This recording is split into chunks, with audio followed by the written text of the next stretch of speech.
সাধারণত টুথপেস্ট ব্যবহারের ক্ষেত্রে কিছু বিধিনিষেধ রয়েছে। দেখা যায় বাজারে অনেক ধরনের টুথপেস্টের বিজ্ঞাপন দেওয়া হয়।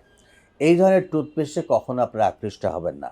বিশেষ এক ধরনের টুথপেস্টের বিজ্ঞাপন প্রায়ই বাজারে দেওয়া হয়। সেই ধরনের টুথপেস্ট কিন্তু সাধারণভাবে প্রতি মানুষের বা জনসাধারণের ব্যবহার করার প্রয়োজন নাই। যাদের দাঁত বেশি শিরশির করে তাহলে কিন্তু এই ধরনের টুথপেস্ট তারা ব্যবহার করতে পারেন।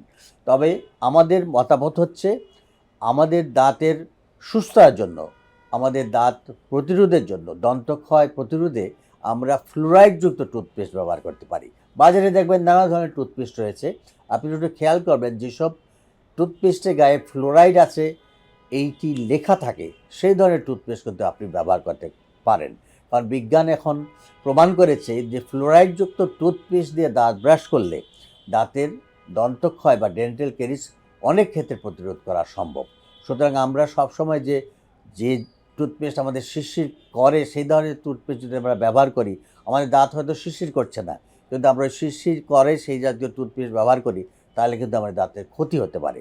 আমরা যদি নিয়মিত ফ্লোরাইডযুক্ত টুথপেস্ট ব্যবহার করি তাহলে কিন্তু আমরা দাঁতের সেই ক্যারিজ বা দন্তক্ষয় প্রতিরোধ করতে পারি।